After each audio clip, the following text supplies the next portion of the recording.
Welcome, Darklings, to Season 3 of the Reign of Blood podcast. I'm Ember, one of your hosts, here to introduce you to the shadowy depths of what hopes to be our most sinister season yet.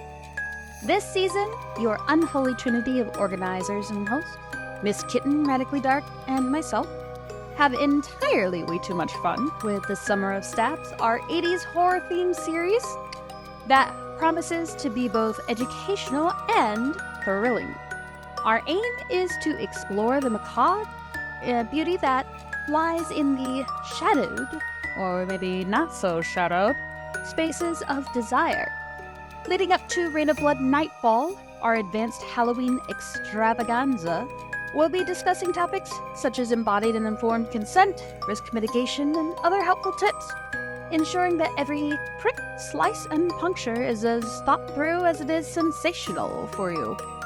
We'll also continue interviewing sharps enthusiasts from around the world to find out what makes the blood-loving heart tick. And maybe we'll talk Miss K into recording some more horror meditations for us. Join us as we explore the eerie, the edgy, and the exquisitely sharp. This is Reign of Blood, where the macabre meets the magnificent, and the only limit is your imagination, risk profile, and informed consent. Let the Summer of Stabs begin. But first, a content warning. This podcast is not suited for individuals who are not legal adults, are not interested in heavier BDSM practices, who are presently having severe mental or relationship health concerns, or who do not already understand basic BDSM practices regarding consent, ethics, risk mitigation, etc. Topics may include things like mental health issues, social issues, injustice, blood and sharks, of course, medical trauma, medical issues, trauma of various types, and more. Listener discretion is heavily advised.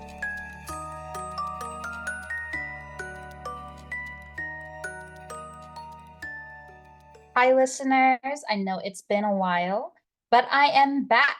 And with me today is someone that I have admired from afar for quite a while. Boy, Mischief, here to join me today to talk about all the sharp and bloody things. Would you like to go ahead and introduce your listeners? Yes, I would love to. Hi, thank you so much for having me. I'm really happy to be here as an avid listener of the podcast and someone who has been taking Reign of Blood classes for the last year now. So very, very grateful to be here. I am someone who identifies as an experimental flesh artist, specializing in extreme pain projects.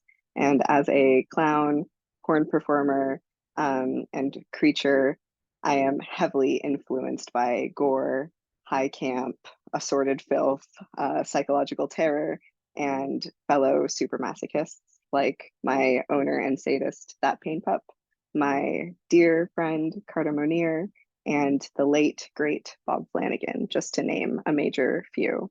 That is a supercut into who I am. And yeah, again, thank you so much for having me here today. Absolutely thrilled to have you on. Thank you. It is clear why you are my kind of people. I love to hear it. Definitely my kind of people, for sure. Uh, so let's talk a little bit, and that is quite the unique identity.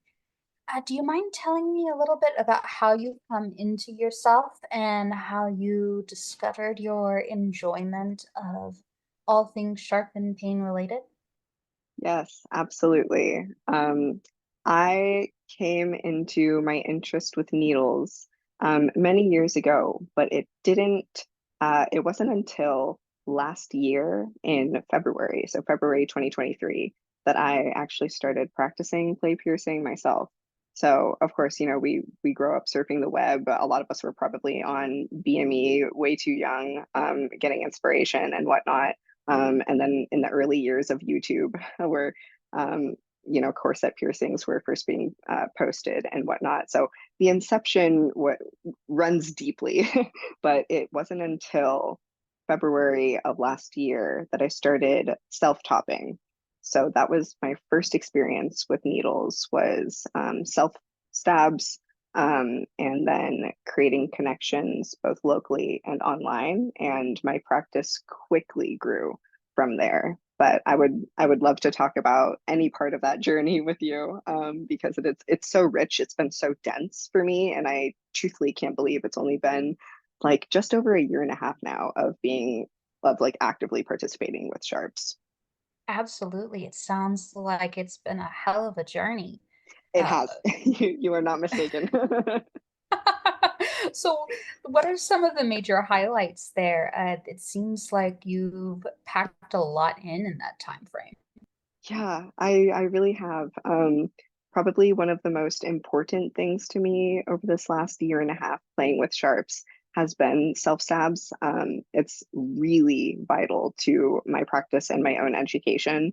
I really, really enjoy being able to gather empirical knowledge with and by myself, and then take that knowledge into scenes with others whom I trust and get to apply it there and further expand upon it.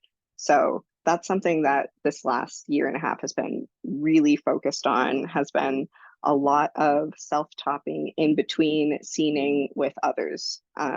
So that started on Valentine's Day actually in 2023. That was the first day that I was like, I'm gonna do it. It's about time. I had all the supplies. I'd been thinking about it for a while. I had a whole concept, and I thought that taking myself out on a needle date would be the perfect way to like pop that cherry, so to speak. And it was super successful, and I have not looked back since. So the highlight of my needle career, so to speak, was definitely the inception when I first treated myself and got to learn what was within my own capacity to deliver to myself. And then I didn't look back from there. I started networking with other people who were looking for pin cushions. And then I actually started booking professionally with traveling play piercers. So I've had so many highlights and incredible scenes since then with the knowledge that I've gathered along the way. I would love to tell you about any of them as well. Yeah.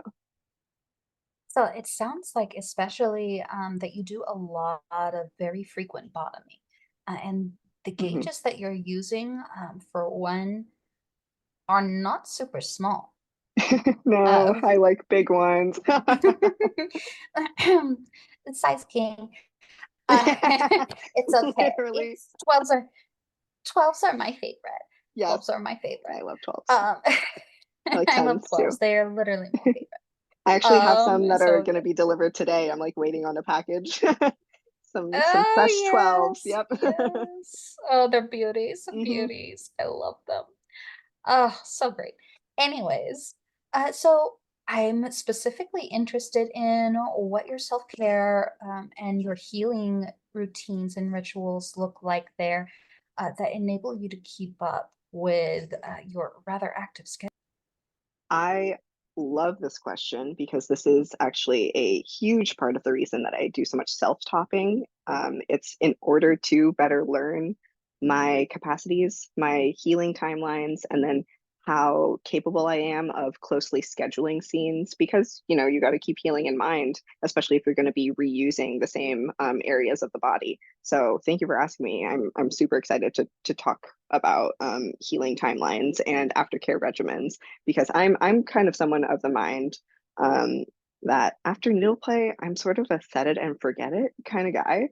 Um, my healing is really easy for me personally, but that is only because I usually find that after play piercing, the trauma that lingers, like the physical bodily trauma, is so familiar to me at this point that I'm very comfortable just letting my body like do its thing. However, when I get really antsy or when I have a lot of scenes coming up that are still waiting to be scheduled because we're not quite sure of my own personal timelines, that's something that I really do a lot of work to figure out what is best for me personally. So something that I've been doing in this last year is I have been self-topping and then I set a timeline for myself. Usually it's like a week.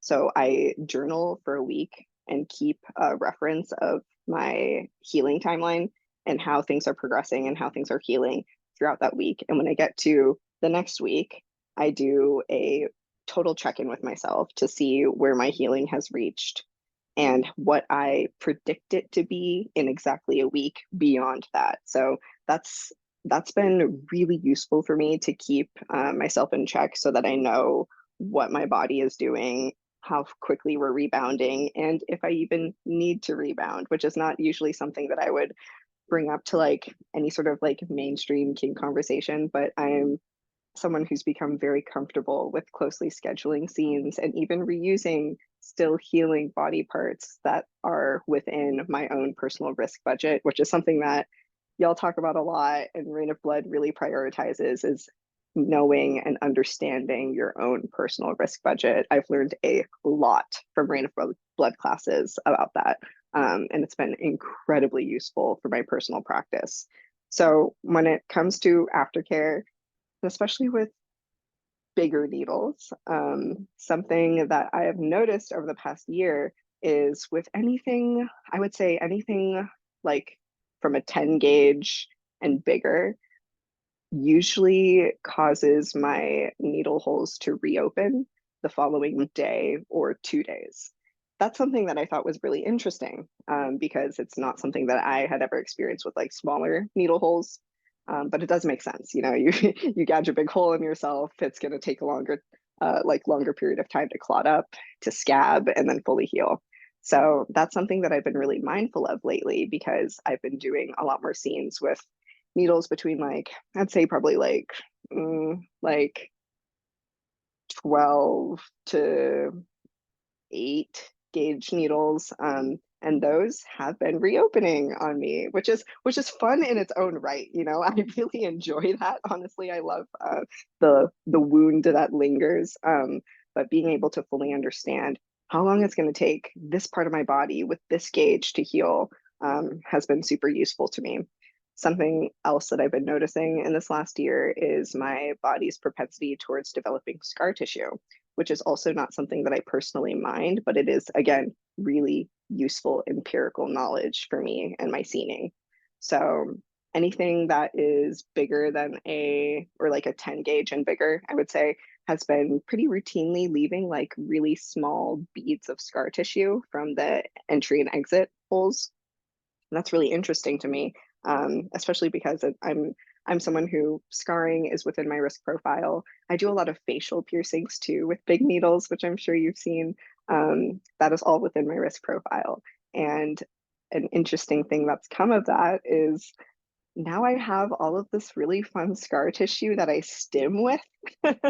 So in my healing process, stimming with my wounds and or scar tissue is just as much part of my like aftercare routine as like literally treating my wounds and making sure that like nothing's getting infected, things are closing well, etc. So a lot of really interesting things that I'm learning about my body over this last like year and a half. And the latest scene that I did with big ass sharps, I used a good portion of my throat, and that's been having a lot of scar tissue develop from there.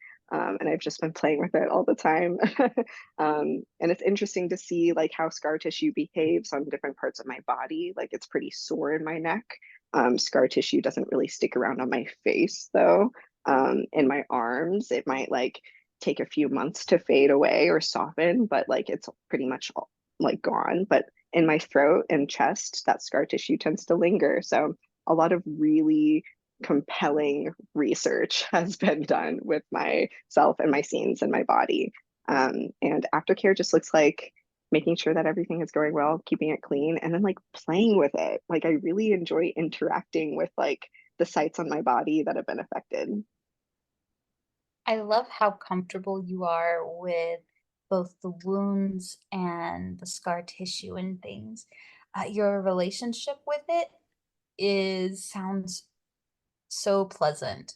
And I think that's not something that I always see or have necessarily thought about. Mm, Because oftentimes I know I focus a lot on the relationship with the play itself, but Yes. haven't focused a lot on my relationship with the after effects, Yeah, because it's totally. just like, oh well, I mean, it's the after effects. I make sure I mean, it's the thing that's after.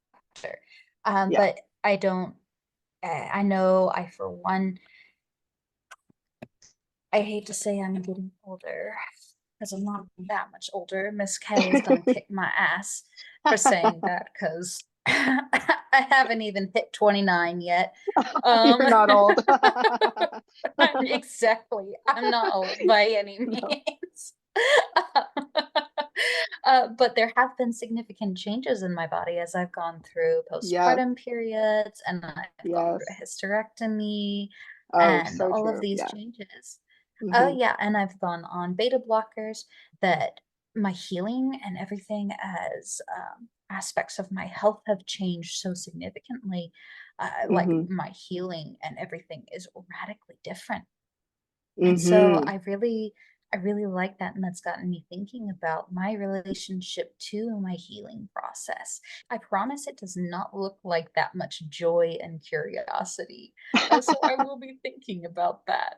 I will be thinking about that aspect because it is not something. It's something that often inspires perhaps a little bit more fear and less comfort and curiosity. Uh, it's more daunting, perhaps, at this point in my life. That totally Um, makes sense. And I feel like plenty of people will relate to that. That curiosity and comfort for me definitely comes from part of knowing that my healing process, and this is irregardless of like whoever was involved or not involved in my scene, but my personal individual healing process following a scene still is is very much considered to me as like part of my scene. So I think that's why mhm. like I'm so curious and comfortable in the process of healing because I very much do treat it as like an extension of the scene that I had, but just like with myself. And paying very close attention to how my body reacts, not because I'm worried, but because I am genuinely so curious and really enjoy learning how my physical self responds. It's really I like it. gratifying to like Yeah. watch yourself heal, and Mhm, mhm. experience that. Yeah. And then wreck it all over again. I like it. I love that perspective. That's Thank you. beautiful. Thank you. It really is beautiful. Because I think, again, I often take and have taken a very clinical viewpoint toward it.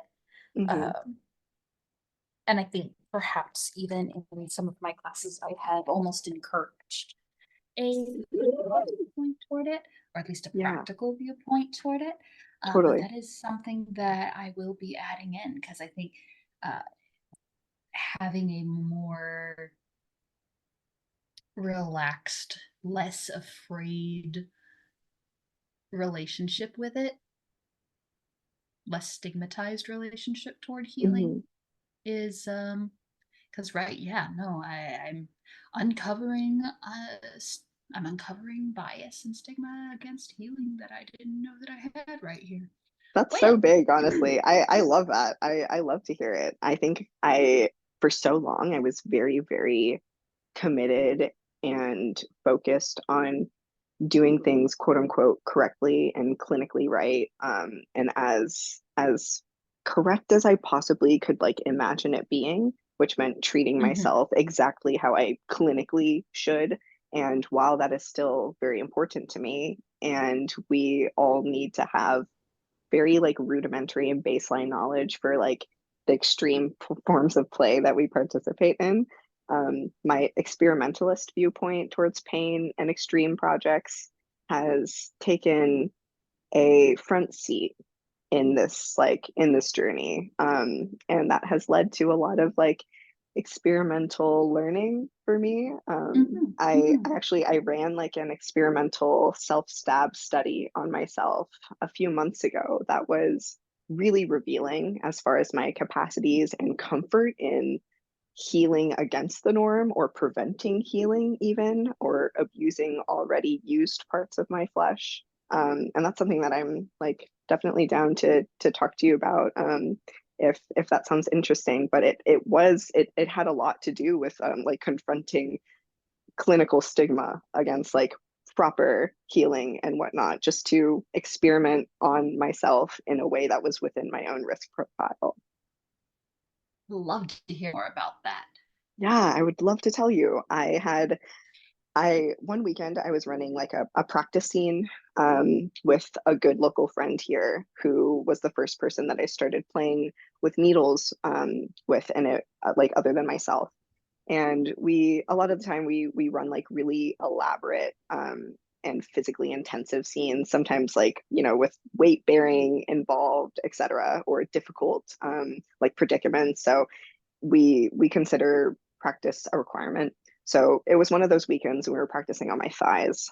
And then I went home and I was thinking about it and I was like, I know that we're gonna have like a handful of other scenes come up pretty quickly that we had already been discussing. And we hadn't scheduled them yet because we didn't know when I would be able to after and in between all of our practice. And I was like, well, I feel like we don't have to wait to find out. I feel like we can, you know, there's something to be done here to learn when we can start scheduling things and how far apart we're going to need to wait. And so what I did is I went home and I waited one complete week from our practice scene. And then I used, because we had practiced on both of my thighs, I used one thigh, my left thigh, as the control. So I left that one alone.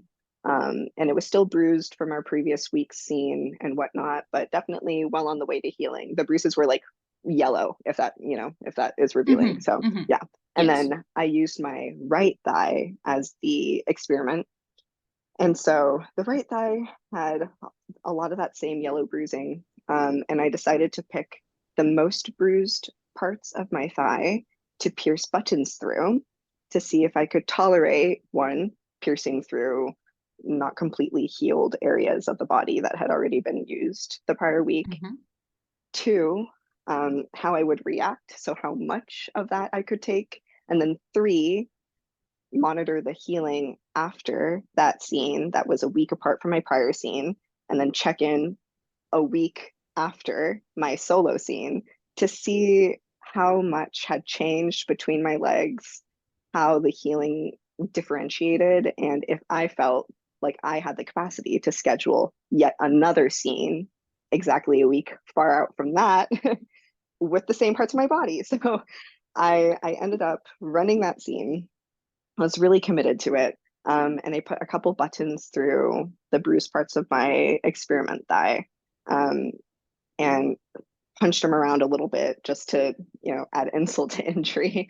And after that, it went really well because I learned that I could, in fact, tolerate what I had done, at least at that part of my body. You know, there's no guarantee for like any other part of my body or any sort of other like activity, but it was a really isolated, controlled experiment. Um, and my right thigh continued to really bruise after that. Everything was purple for the next week, while my left thigh ended up being completely healed and no longer bruised 2 weeks after that initial practice scene. So 2 weeks out from the initial practice scene, 1 week out from my solo practice scene. And I was able to very clearly see how my right thigh that I had used as the experiment was far more abused and very much bruised, but also feeling okay, feeling really good, like feeling physically comfortable and secure in myself. Nothing felt wrong. And it was then that I decided, I was like, okay, I think that we can schedule another scene a week from today. So it would be a total of like, you know, two weeks since my like first practice scene, to run the actual scene that we had practiced for.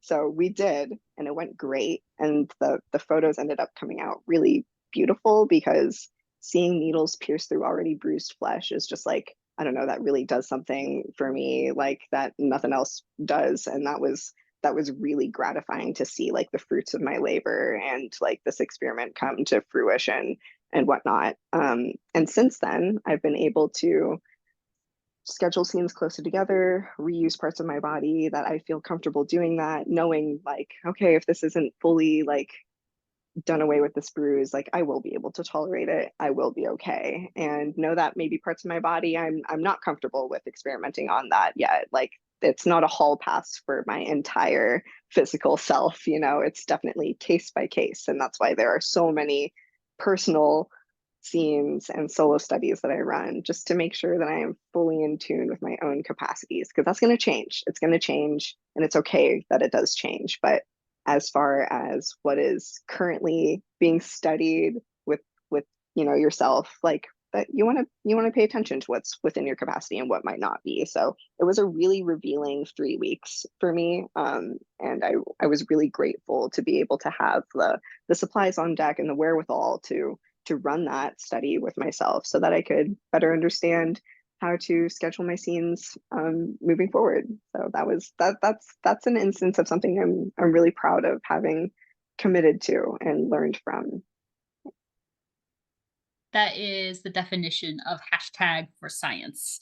Yes, literally. Literally for science. I'm just doing mad scientist shit over here. Um, Yeah. the ROB team is proud. Thank you.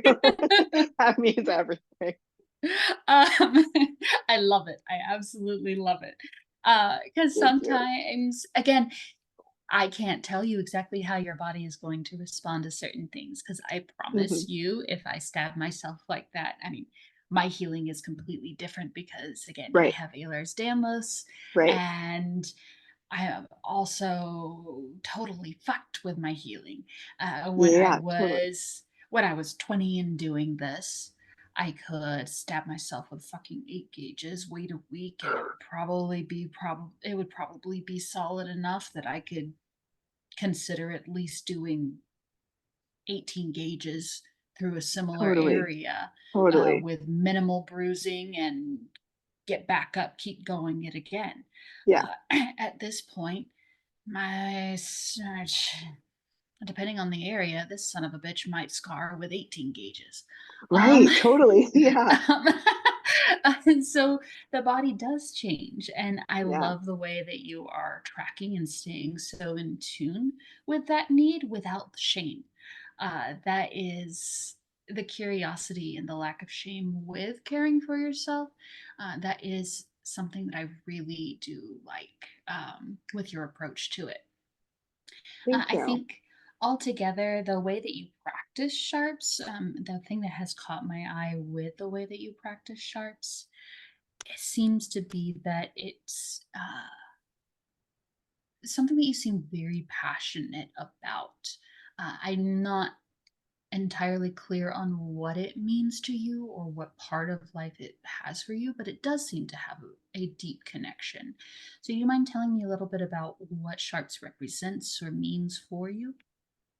Yeah, absolutely. I can think of a couple things, and some of them might not seem related, but they are. I was a classical ballerina for over a decade before I transitioned, and Felt. that yeah, that is you know an epicenter to a lot of like chosen pain. I feel and commitment to long form pain. And I ended up getting into an accident at the end of my, you know, ballet career that caused me to quit. And it wasn't until I started HRT actually that suddenly this idea of chosen pain became a lot more daunting because I was confused by myself because I knew how committed I had been to like extreme and painful acts for years and years and years and how much joy it brought me. Like I really did love ballet. It hurt and was hard and torturous at many times, but I loved it. And then when I was choosing to start HRT, I became a little confused with myself because I was like, okay, so I know I'm making this active choice, and yet I cannot comprehend how I want to be giving myself a weekly injection for the rest of my life. Like I had so much anxiety over this chosen pain that I had been pursuing for so long, but I think I was realizing that it wasn't really the pain I was after. I was like, it's the transition that I'm after. but this is obviously part of it, and I could not get it through my head how resistant I was. And I was like, okay, something needs to change here, and I don't know what it is, but like I need to get over it, or I need to like, I don't know, get braver, like something. And so it took a lot of me like talking myself through being like, this is what you want, like this is exactly what you want, like this is just a step to get there, in order for me to be like, okay, well, do we eroticize it? And the answer is yes.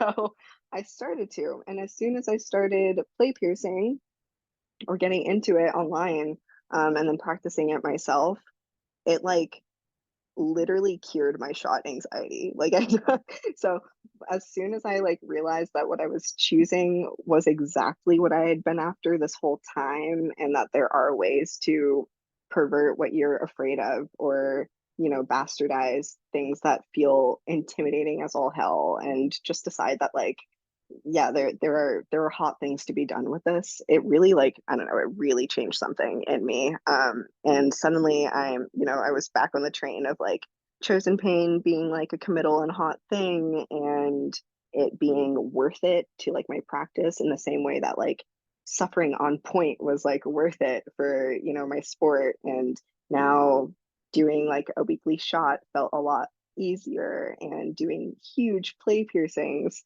on like a Sundays are my shot days, so a lot of the times I'll be free on a Sunday and do like a major play piercing scene, and I'll come home and I'll have like a reflex where I'm like, oh, I got to do my shot, and I'm like nervous.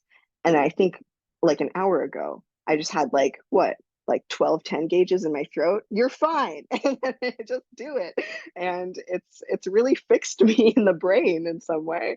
So that's been a major part of it. Getting into play piercing as like a form of necessity, because I was like, I need to get over myself. I need to make things more possible for myself. The things that I'm so committed to, they need to be less intimidating, and they need to be hotter, and they need to be like scarier in a way that turns me on. And it's been working really well. But otherwise, needles are just like, there's something that like there's something I've always been into. Like I was always the kid that watched like my blood being drawn kind of thing. There are hints and clues everywhere. A lot of us were kids putting like safety pins through our calluses in elementary school. Like there are crumbs and clues. But Guilty then as there's, charged. exactly, you get it. So then there's just like a lot of development that comes after like confronting the thing that we really want, which is sharp stuff in our skin, and reckoning with, how do we make this possible? Is it hot to me? Yes, it is. I can do it. So it sounds like this is particularly something that is both transformational and empowering for you. Absolutely. Like 100%. It was like, it felt necessary too, like in a Mhm. really interesting way. Like I couldn't do without it. I had been drawn to it for so long, and for so many reasons, and been scared of it too. And the things that I'm scared of attract me. So I saw no other way than to commit happily, and never look back. It's beautiful. I love it. The curiosity and the playfulness with which you approach it. With at the same time, uh, you seem to approach it with a significant amount of care and consideration. I don't know that I have ever seen another uh, bottom do specific research on themselves and their healing thing and their Oh, that's healing cool. things. Yeah. It's one I of my love it. favorite things. One of my favorite things about playing with needles is doing self-research. I love it. I love it. Thank you. I've had to do it, but that's for practical reasons because I'm Yes. like, I promise you, I was not doing that within the first year and a half of stabbing myself with needles. Um, Which is fair. I love it. So it sounds like it's been a really significant journey for you thus far. I love it. In So every way, truly. where do you see yourself going next with this? Obviously, you've come a long ways. Things are really looking up for you. what are kind of your next steps or hopes and goals now? Yeah, thanks for asking. There are a lot of things because needles offer like no limitation to experimentation and growth as far as I feel and can tell. And it's really exciting because, I haven't been doing this for too long, which blows my mind every time like I think of that and I say it out loud because it's true. It hasn't even been 2 full years of playing with sharps for me, which is just so wild. But in this year and a half, I have experienced so many things for the first time and am continuing to. I'm really looking forward to like bucket list items and new types of scenes that I haven't yet experienced. And I've gotten to check some of those off my list. I'm really excited to continue, participating in those new things to me. One of those things has actually been topping others. So everyone knows me as a pincushion, but it wasn't until about like just under a month ago that I started poking other people upon request. And that is something that I hold so near and dear to my heart, to be trusted with that. Because the people that I trust to put things through my skin, I trust for good reason. And I'm very, very flattered and very like very grateful to the few people who have allowed me to do that and have asked me to. And one of those large reasons is because I actually am someone with something called dystonic tremor. Mhm. And it affects the right side of my body. So I have a tremor in my right hand, arm, leg sometimes, and also my head. So my head shakes. Mhm. You can kind of liken it to how you may expect someone with Parkinson's to look. And it's Mhm. off and on. So it's not consistent and it's not predictable. And that is something that has prevented me for a long time from topping other people because that wasn't within my own risk profile, especially in the first year of me like play piercing. And it's also a large reason that I practice on myself because I'm comfortable with my own tremors within my own risk profile. And I did not consider that it might be within other people's risk profiles. So I wouldn't bring it up and I wouldn't offer. But lately, I've had like the great opportunity to negotiate with people who trust me and I trust, and let them know, hey, this is my situation and it is unpredictable. I really need people to like understand that. It's not like I'll wake up and I'll let you know if I'm having a good day. It could be like I'm tremoring 1 minute and 30 seconds from now I won't be. And it's just it affects my fine motor skills mostly, which is you can imagine that really affects sharps sometimes. um, and so getting to pierce other people for the first time has meant a lot to me, and I intend to keep doing that with the people who consider my disability within their risk profile, which is not, I feel like saying that out loud might sound some kind of way, that one's disability might be outside of someone's risk profile. And I don't mean that in any exclusionary way. I mean that in like I need people to understand how they might be affected and what they're asking of me. And I will be honest if I cannot provide it. And I will be honest to myself if I cannot provide it to myself. And I have been really blown away, honestly, by the trust that some of my community has put into me. Um, so I, about a month ago, was able to install my first needles in a good friend of mine. Their at online is maybe Malka on Instagram and Twitter.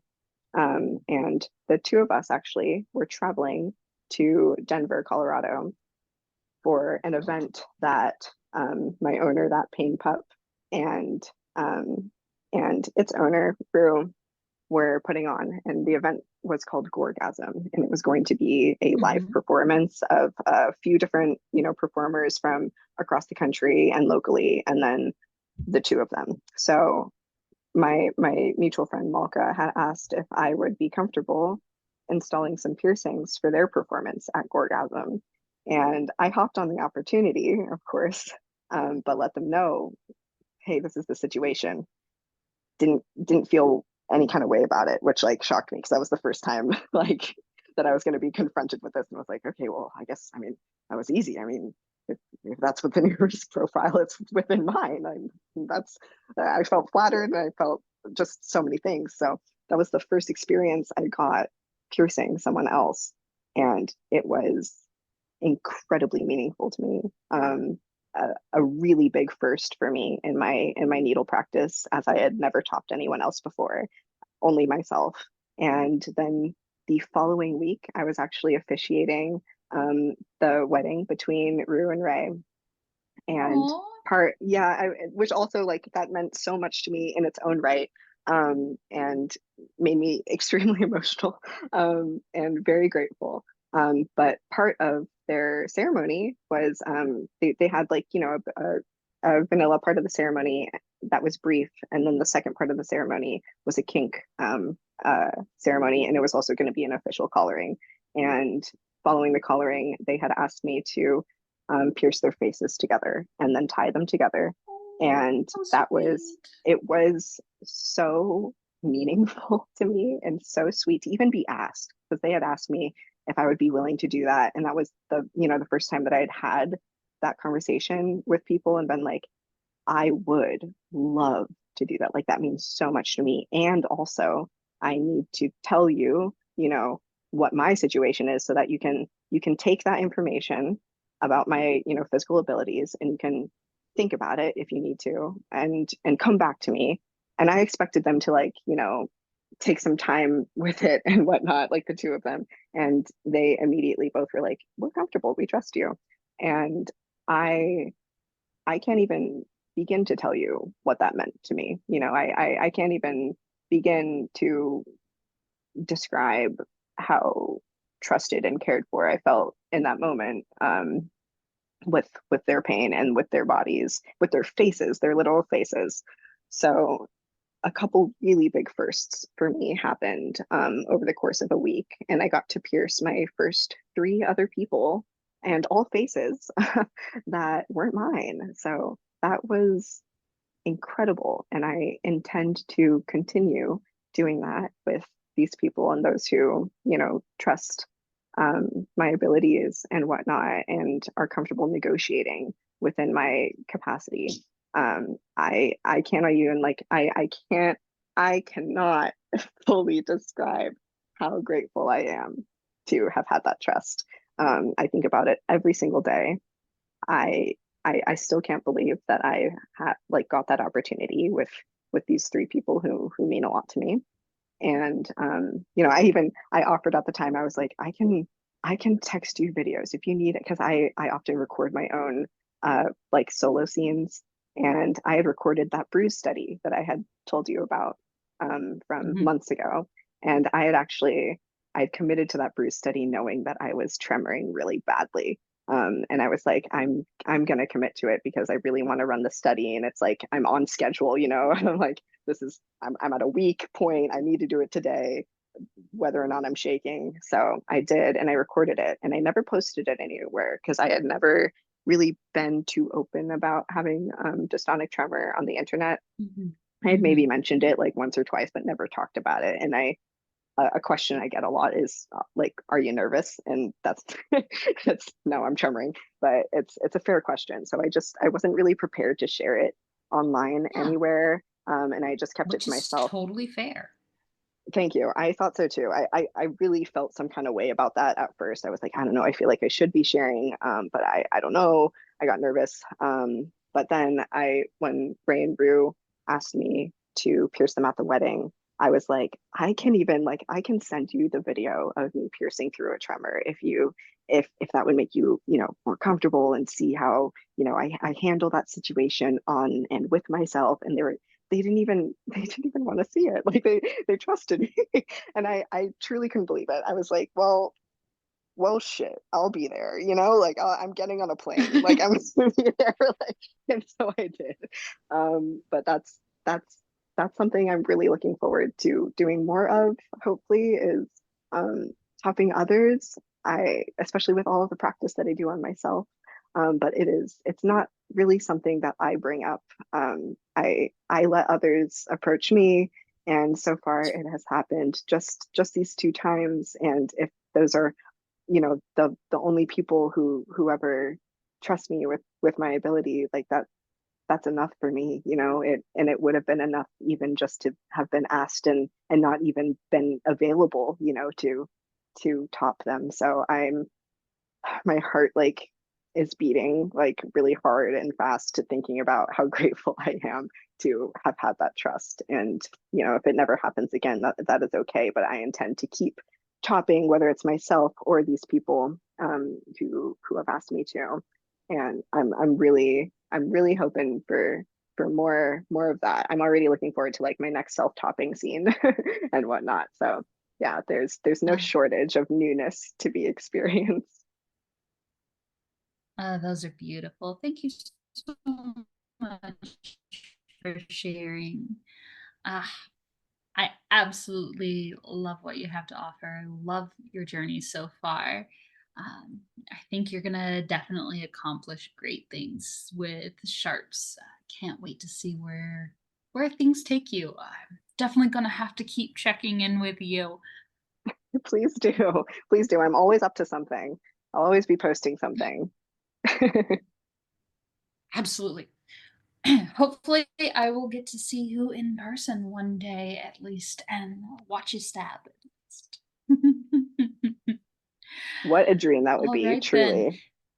So, if folks wanted to see some of your work, where could they go?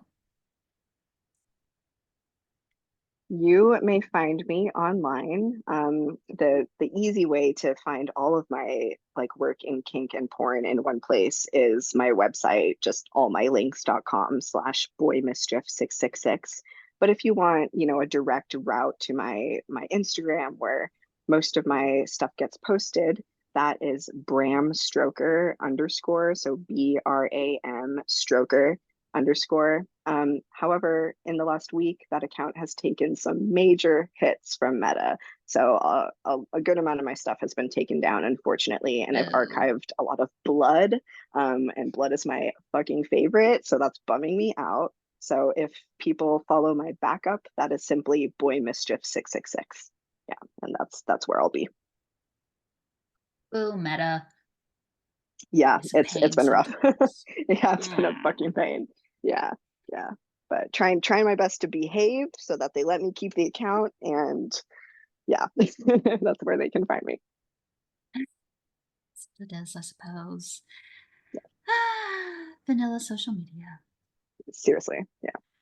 Well, thank you so much for taking the time to meet with us. This has been amazing. Our team really appreciates your support. Oh, I appreciate Rain of Blood a lot. The classes that you'll have to offer have been truly instrumental in my journey. I do a lot of talking to my community about Rain of Blood.